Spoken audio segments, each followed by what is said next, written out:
Hello historians, welcome back to the channel. Thank you so much for tuning in. My name is Prof. J. I am your history professor, and in today's lesson we're going to be taking a look at politics and religion during the High Middle Ages. The main theme for this lesson is the centralization of political power in the hands of strong kings, and we'll see that process play out especially in England and France.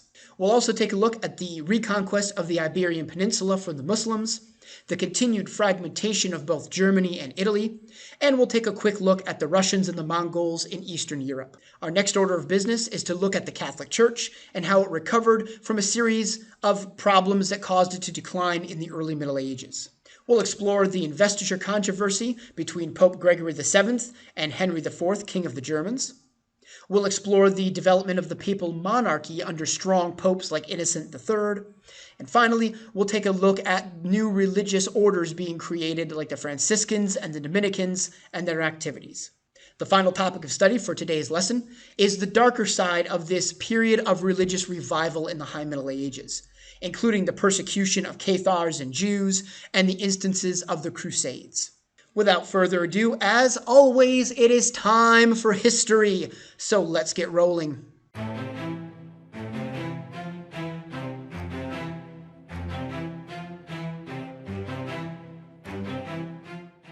Hello historians, welcome to History 101. In today's lesson, we're staying in the High Middle Ages, only this time we're covering important political and religious developments. If you're a current student, as always, there's a forum that accompanies this lesson located in our course LMS, so please take a few minutes to access that forum now. For non-students who may be watching this video, welcome. Hopefully you'll enjoy this video and learn a few things about Europe in the High Middle Ages.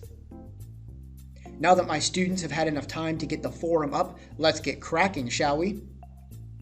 Recall that I mentioned at the start of the Unit 9 lesson that we're dividing the High Middle Ages into two parts. In Unit 9, we discussed social and cultural developments between 1000 and 1300 CE. In this lesson, we're going to be getting into political and religious developments in the same period, and we'll be investigating the steps various European kingdoms took to centralize power, as well as the positives and negatives of the religious revival of the High Middle Ages. We'll begin then with politics. In Unit 8, as you no doubt remember like you watched that video yesterday, the main political theme was that between 750 and 1000 CE, power became decentralized, meaning numerous people held political power, including kings and various levels of aristocrats.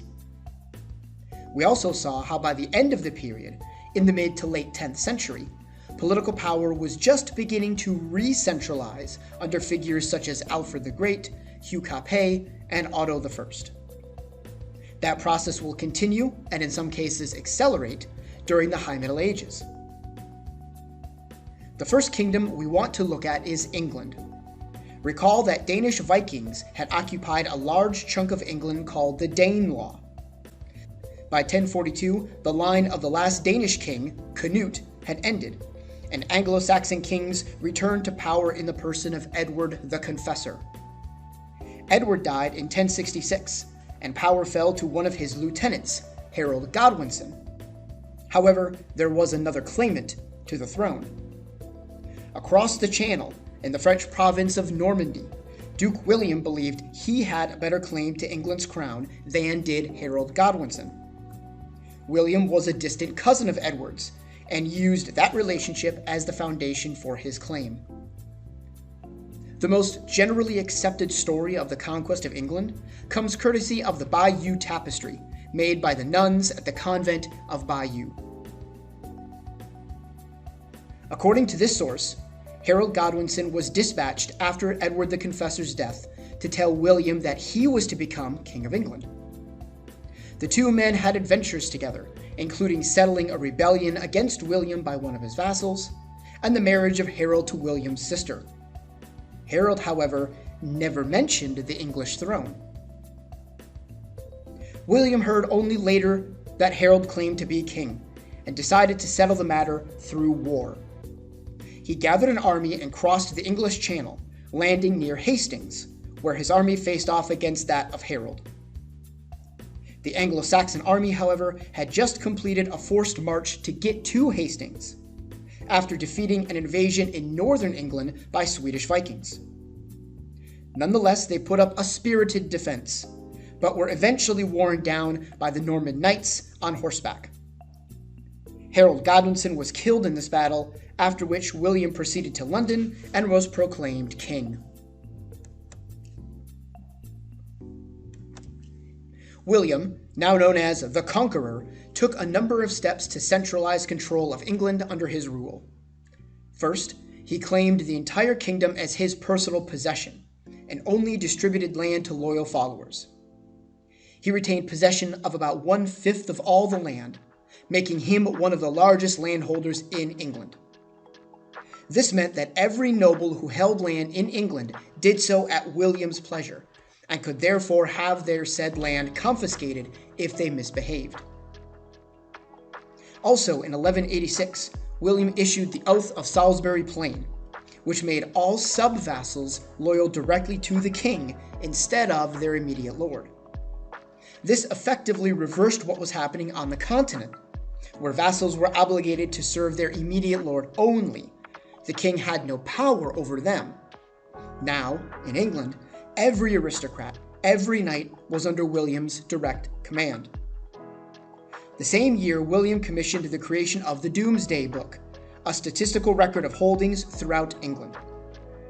William sent out officials to record virtually everything they could, including who held what land, how much land was held, how many buildings, people, animals, streams, lakes, and ponds there were on the land, how much of the land was farmed versus how much was used for meadow and pasture, and much more.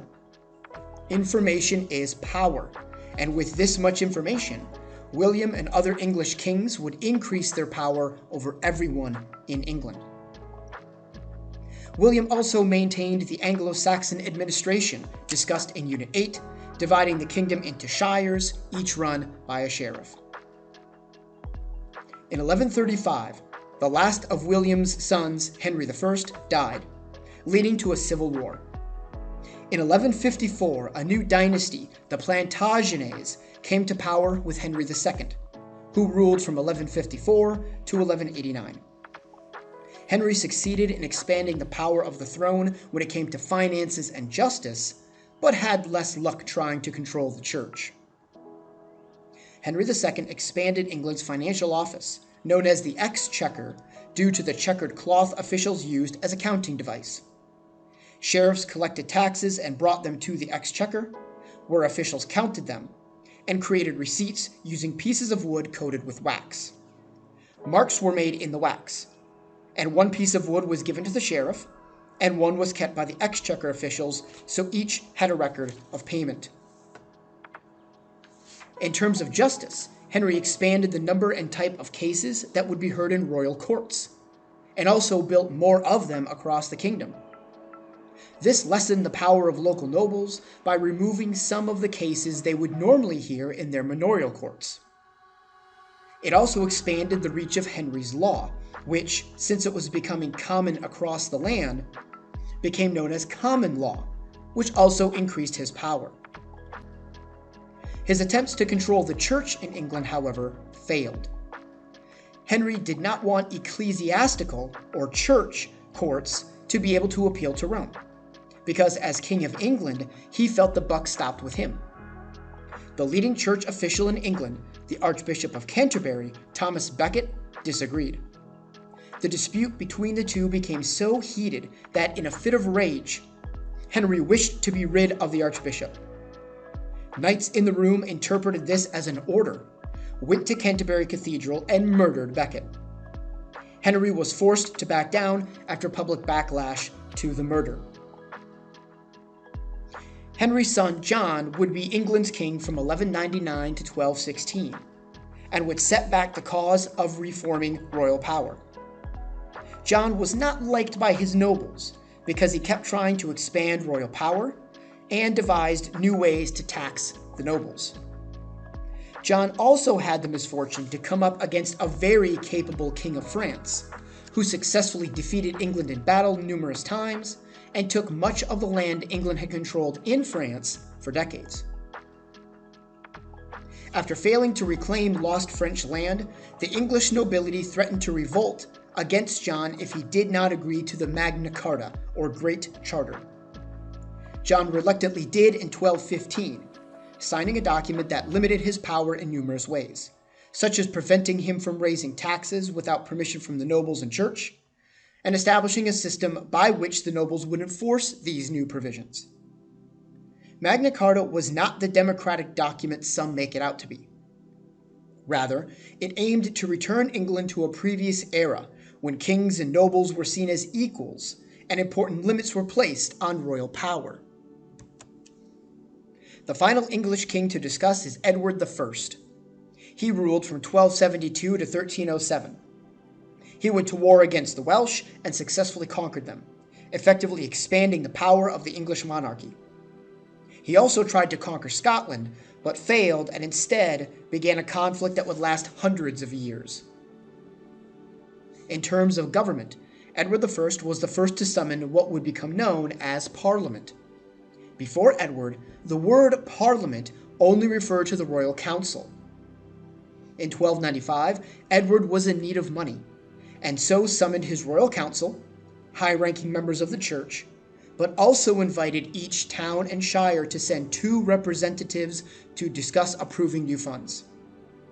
Thus, Parliament was made up of the highest-ranking nobles and churchmen in the kingdom, as well as 2 knights from every shire and 2 representatives from every city and town.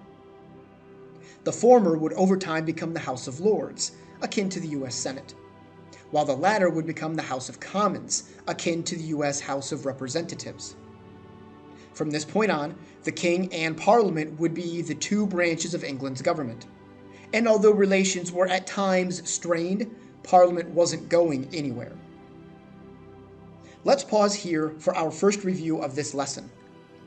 First, the main theme of this lesson is the centralization of political power in the hands of kings. Second, William I, the Conqueror, invaded England and became its king in 1066.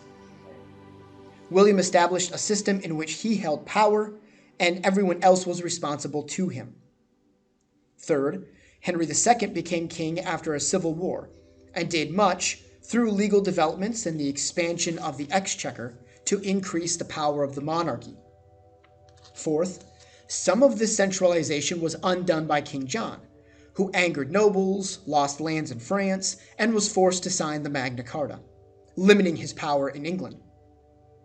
Lastly, Edward I was a warrior king who conquered Wales, and also set a precedent by summoning not just his closest noble and church advisors, but also representatives from towns and cities to meet with him and discuss policies.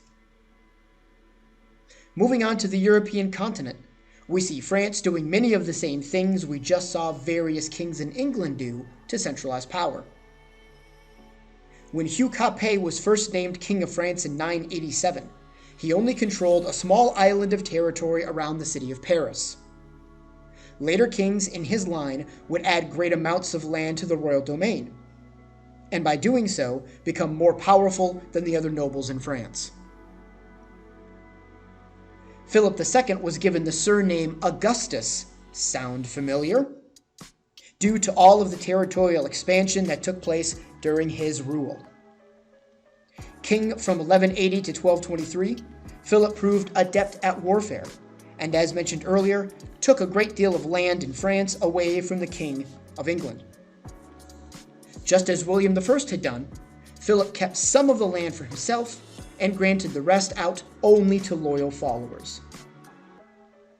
Louis IX ruled from 1226 to 1270, and was so known for his piety and devotion to the Catholic Church that he was made a saint after he died. In terms of government, Louis focused on expanding royal justice, much as Henry II in England had. Louis sent out royal officials to hear cases, thus expanding the reach of royal law, and to investigate any accusations of wrongdoing by his nobles. Finally, Philip IV, who ruled from 1285 to 1314, expanded the royal bureaucracy. Under Philip, the French government expanded into 3 offices: the Royal Council, a finance office, and a central royal court, which would become the head of a kingdom-wide royal court system. Philip also was the first king of France to summon a meeting of the Estates General, the French version of Parliament. French society, much like many societies during the Middle Ages, was divided into three groups, called estates in France. The first estate was the clergy, as they looked after everyone's immortal soul. The second estate was the aristocracy, the defenders of society. Everyone else was considered in the third estate. The Estates General brought together representatives of all three estates to meet with the king and his advisors to discuss solutions to France's problems. Unlike England's parliament, though, France's Estates General would not become a permanent fixture. It's time for another review. First, Hugh Capet began a line of kings who would expand the amount of land they controlled, thus becoming more powerful nobles. Second, Philip II conquered much land in France that was previously controlled by England and doled it out to loyal followers.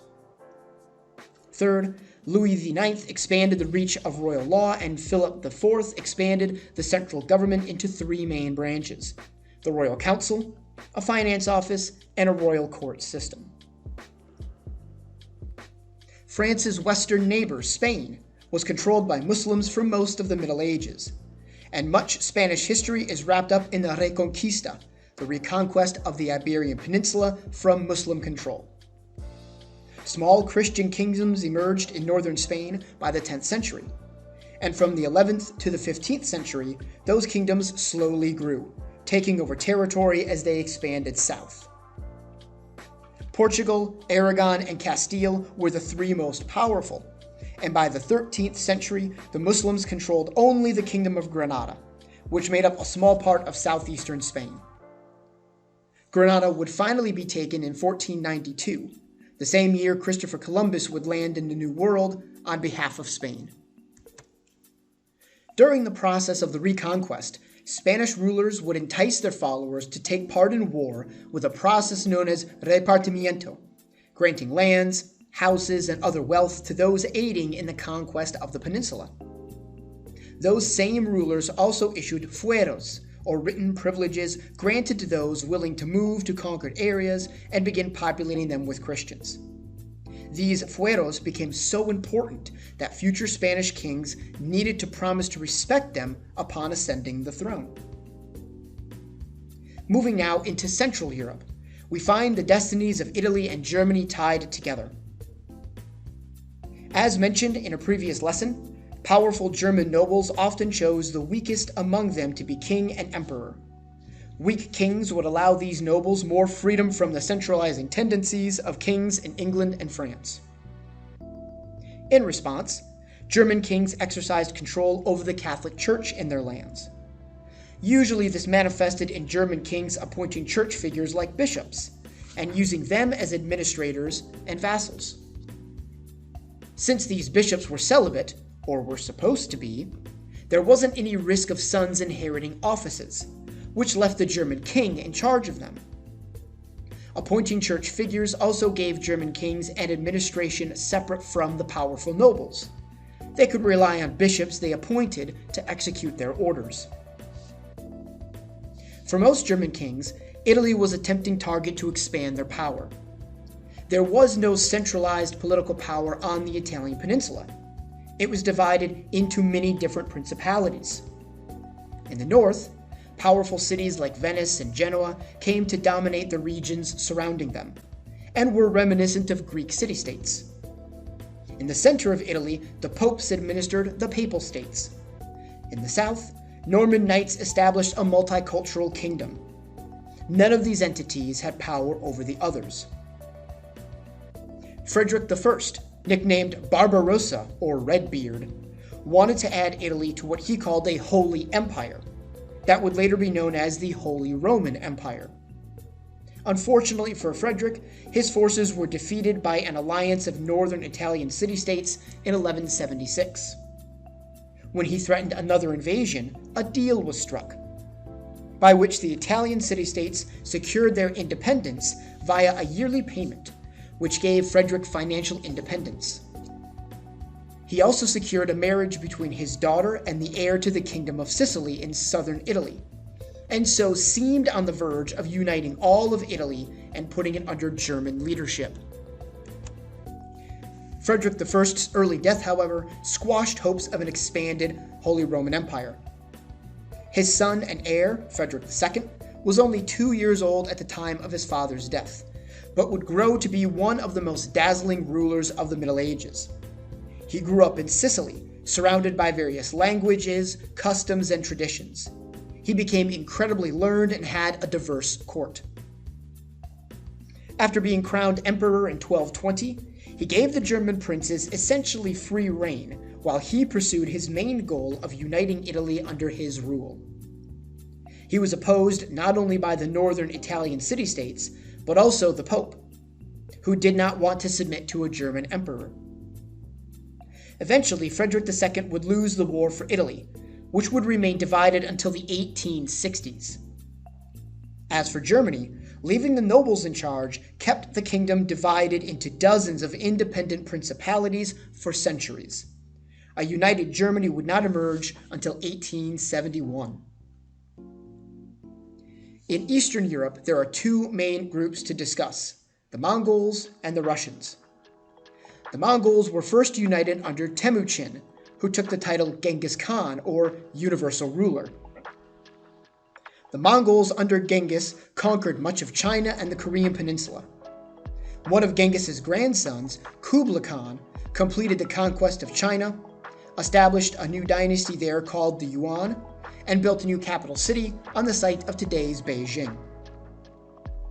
The Mongols also moved west, sacking the city of Baghdad in 1258 and bringing an end to the Abbasid dynasty. The Persians had already been conquered by 1233. The Mongols also conquered Russia before internal struggles caused them to stop expanding, thus saving the Balkan Peninsula from invasion and potential conquest.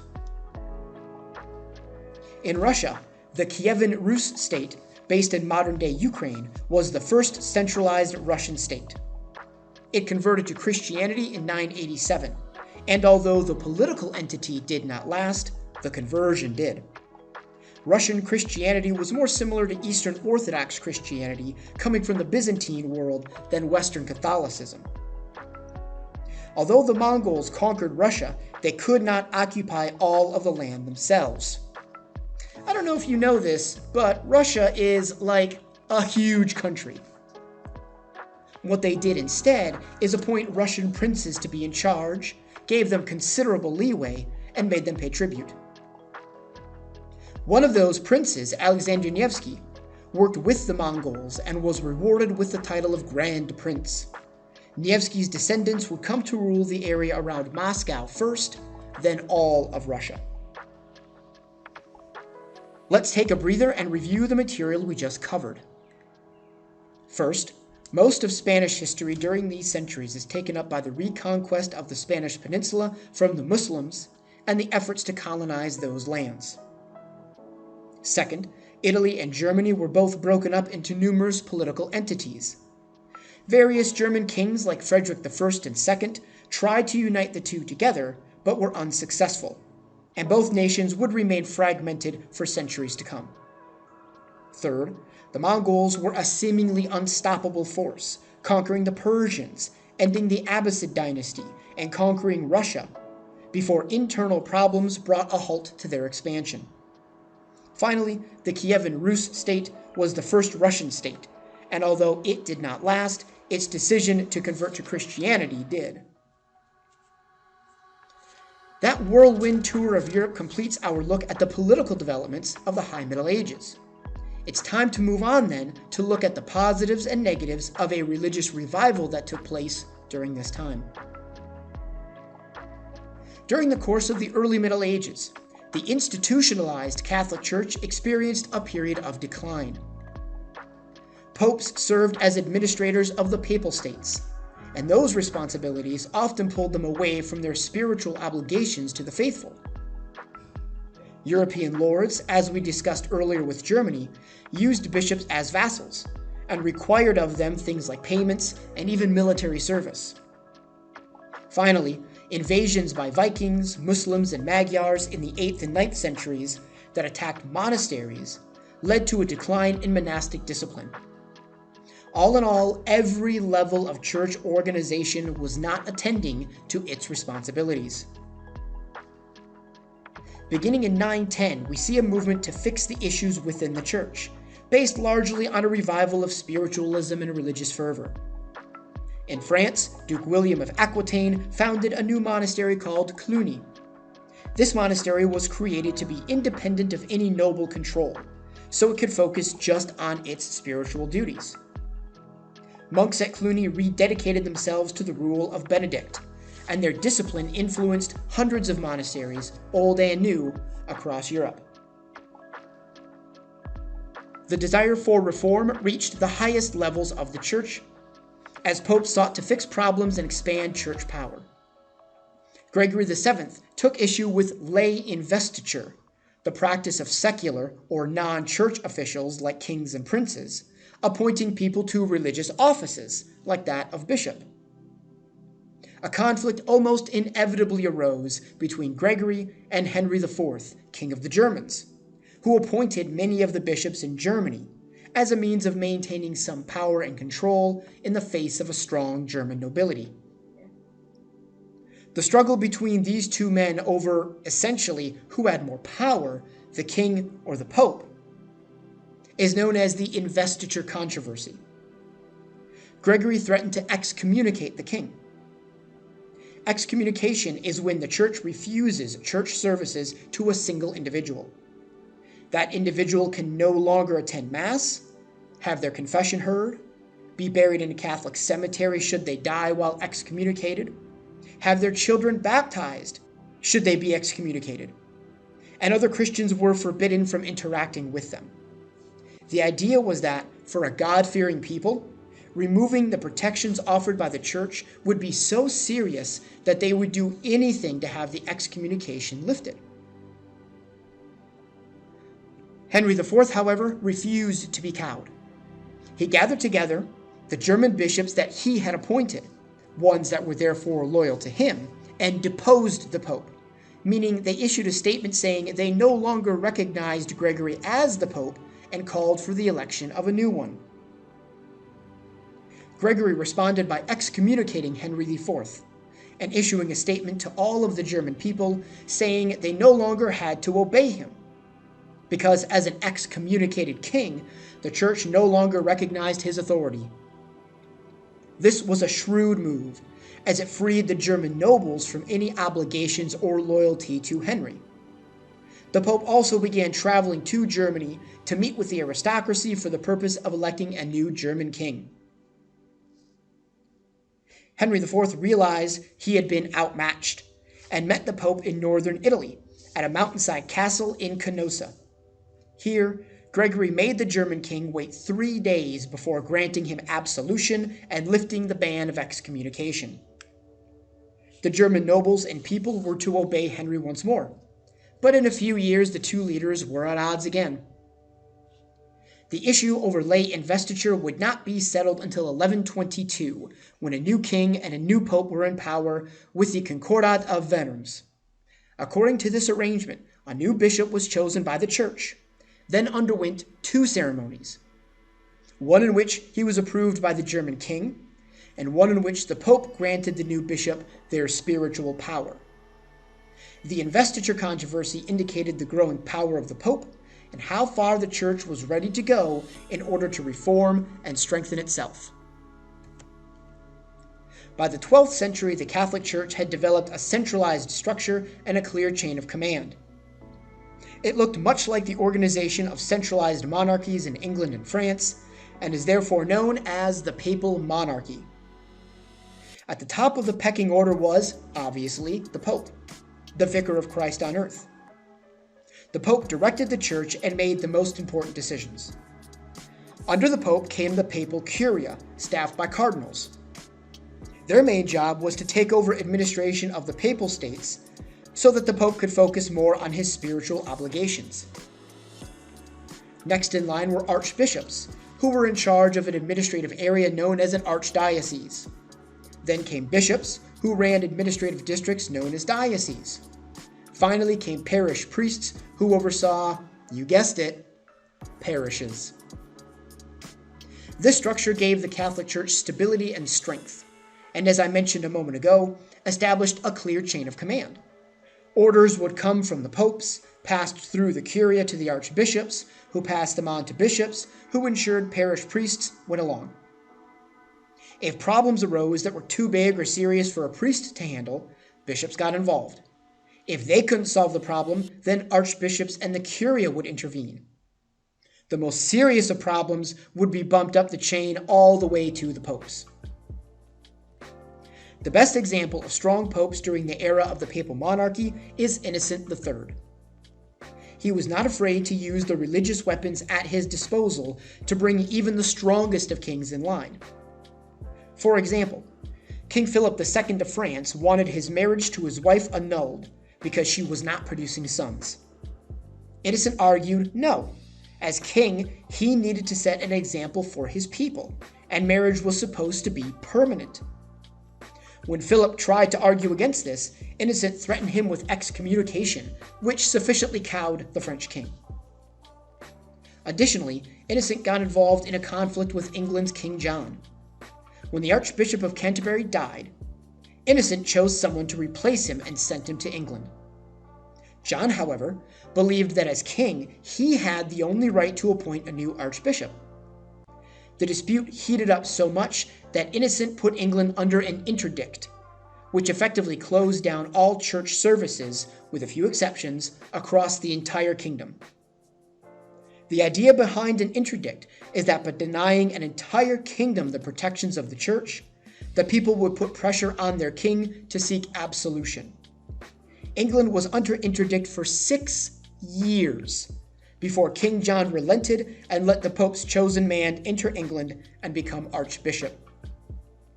Innocent III's reign will be the high watermark for church power in Europe. Let's pause here for another review. First, popes had been neglecting their duties due to having to manage the papal states, monasteries declined in discipline, and kings appointed church officers, leading to a desire among many for a renewal of the faith and church. Second, the Investiture Controversy pitted the Pope, Gregory VII, against German King Henry IV, over who had more power and who could appoint religious officials. The issue would not be settled until a later pope and king came to a compromise. Third and finally, the papacy developed a more robust structure called the Papal Monarchy, with a strong pope at the top of the food chain. Popes such as Innocent III used this structure and the spiritual weapons they possessed to impose their will on secular rulers. In addition to the reform of existing monastic orders discussed earlier, new ones came into being with new ideas of what monks were supposed to do. One of these groups, the Cistercians, valued simplicity and work and focused on strict discipline and obedience. The Franciscan order was founded by Francis of Assisi and given papal approval by Innocent III. They were dedicated to the idea of poverty, begging for their daily sustenance. They also chose to live in cities rather than separate themselves from the world, and devoted themselves to helping the poor and preaching to people. The Dominican order was another new monastic group. They also chose to live in urban areas rather than isolate themselves, and they were also a begging group like the Franciscans. The Dominicans, however, dedicated themselves to education and fighting against heretics, those who believed or practiced something not in line with Catholic dogma. Dominicans sent preachers anywhere they heard heresies were taking root to argue against them and educate people on the message of the church. Some new monastic orders for women were created during this time. For example, the women's version of the Franciscans were the Poor Clares, named after St. Clare. Whoa, nope, that's not right. Not that one either. Yeah, there we go. That one right there. Convents were popular destinations for families to take women they could not or did not want to secure husbands for. They were also, as discussed in a previous lesson, the only place women could get an education.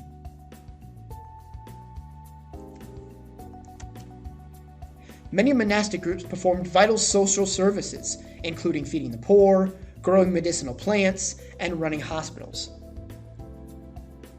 Thus far, we've looked at what the official organs of the Catholic Church were doing to reform themselves during this time of renewed religious fervor. But what about your regular, everyday Europeans? How did the spiritual revival of the Middle Ages touch them? Most ordinary folk across Europe took solace in the Church's sacramental system. Things like baptism, communion, and penance were thought by many to be signs of God's grace, which was what allowed people to be saved and enter heaven. Many also believed in the power of saints, people who were extraordinarily holy during their lives and thus secured a special place in heaven as mediators between the laity and God. It was believed that saints could and would intervene on behalf of people and help secure their place in the afterlife. Going along with a belief in saints was a belief in the power of relics, or objects associated with saints and other important personages in the Catholic faith. The clothes saints supposedly wore, their supposed bones, supposed pieces of the cross on which Jesus was crucified, and many more objects were all considered holy. They were venerated, meaning respected and revered, and people prayed in front of them in order to garner the attention of the associated saint. People often made great journeys to well-known and important relics. These journeys were called pilgrimages, and the most popular destinations included Rome, home of the Pope, Jerusalem, where Jesus did much of his preaching, and Santiago de Compostela in Spain, the supposed burial site of the Apostle James. Undertaking an arduous task for the purpose of venerating a holy relic was seen as a surefire way to get that saint's goodwill. Unfortunately, not everything about this revival of faith was good. Many people in and outside of Europe suffered because of the zealotry of the Middle Ages. Heretics, as I've already mentioned, were those who practiced in a way the Catholic Church disapproved of or believed in something that went against Catholic beliefs. Religious zealotry on the part of Catholic Christians led to the persecution of those deemed enemies of the Church. During the Middle Ages, one of the most serious heresies was Catharism. Cathars were based in southern France and had a dualistic view of the world. According to Cathars, everything about the soul was created by God and was therefore good, while the tangible world around us was not and was therefore inherently evil.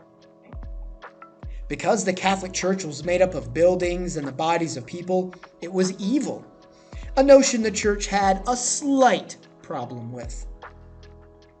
A crusade was launched against the Cathars that lasted 20 years and took the lives of thousands of innocent people. It did not wipe out Catharism, however, which prompted the Church to develop another strategy. The Holy Office, better known as the Inquisition, was created to investigate and root out heretics. Inquisitors, many of whom were Dominican monks, would travel to cities where heresies allegedly were spreading and interrogate any suspects. In 1252, torture began being used to elicit confessions. Once someone confessed to being a heretic, whether they actually were or not, and indicated others, they were let go. But their property was confiscated and divided between the church and the state. Relapsed heretics, those who had returned to the church but then fell back into heresy, were turned over to the state for execution, usually through being burned at the stake. Jewish groups were also targeted for persecution. Jews, because of their religious laws, did not fully assimilate into the kingdoms in which they lived. Christians across Europe were suspicious of this, which made the Jews easy scapegoats for when things went wrong because they were seen as the other. Recall that in Unit 9's presentation, I discussed the guild structure. Already existing anti-Semitism led to Jews being forbidden from practicing all kinds of trades like carpentry or tanning. The only jobs left that Jews could get involved in centered around money, like banking and trading. This fed into nefarious stereotypes about Jews controlling people's wealth that still exist in today's world. The Catholic Church also taught that Jews were to be hated because they betrayed Jesus, which led to his crucifixion, despite the fact that Jesus was also Jewish. In 1215, the Fourth Lateran Council decreed that all of Europe's Jews had to wear special identifying clothing so they could be recognized as Jews. The council also pushed cities to create walled-off areas called ghettos for Jews to live in, to separate them from the Christian population. Finally, some kingdoms even went so far as to completely evict the Jews. They were kicked out of England in 1290, and from France in 1306. And although they were welcomed back a few years later, in 1322, most of them left voluntarily. Many Jewish groups would move further east into Germany and Poland. Another outcome of the religious revival of the High Middle Ages was the Crusades. By the mid-10th century, the Abbasid dynasty was in decline. I mentioned in a previous lesson how Spain and Egypt would pull away from the Abbasid leaders in Baghdad and form their own caliphates. The Fatimid Caliphate in Egypt was the most dynamic of them, and took over de facto leadership of the Islamic world. The Fatimids employed the Seljuk Turks as a mercenary army, which they used to great effect. The Fatimids and their Turk army began putting pressure on the Byzantine Empire, which pushed back. The Byzantines, however, lost in battle at Manzikert in 1071, prompting the Byzantine emperor to solicit help from the Pope. Pope Urban II was happy to oblige, and at a council of church leaders at Clermont in 1095 put out the first call for a crusade to the Holy Land, promising full remission of sins for anyone who left on the journey, even if they did not actually reach the Middle East. The First Crusade was joined by thousands of European knights, some looking for adventure, some looking to profit, and some interested in having their sins forgiven. The Italian port cities like Venice made a fortune outfitting crusade expeditions and transporting knights. The First Crusade succeeded in capturing Jerusalem in 1099, and after that, 4 Crusader states were established to maintain a European presence. In 1144, Edessa became the first Crusader state to be conquered by the Muslims, leading to the Second Crusade, which ended in failure. The Third Crusade was launched in 1087 after Jerusalem was retaken by Muslim forces under Saladin. Notable European rulers such as Frederick Barbarossa, Holy Roman Emperor, King Philip II of France, and King Richard I of England took part in this crusade. Barbarossa died while swimming in a river, and after some fighting, Philip II simply left to return home. Richard I negotiated a deal with Saladin by which the Muslims would retain control of Jerusalem, but would ensure the safety of Christian pilgrims. All of the other crusades were miserable failures. The Fourth Crusade went to Constantinople instead of the Holy Land in 1204, because Venice wanted to eliminate its major trade rival. The city was sacked and occupied by Western Europeans until it was retaken in 1261. Finally, the city of Acre, last Christian outpost in the Holy Land, was retaken in 1291, effectively putting an end to the crusading era. It's time for the final review of this lesson. First, in addition to existing monastic orders reforming themselves, new orders like the Franciscans and Dominicans were created. Second, for ordinary people, the Church's sacramental system provided them with comfort and a way to connect to their faith. Third, the religious revival at this time had a dark side, as religious zealotry led to the persecution of Cathars and especially Europe's Jewish population.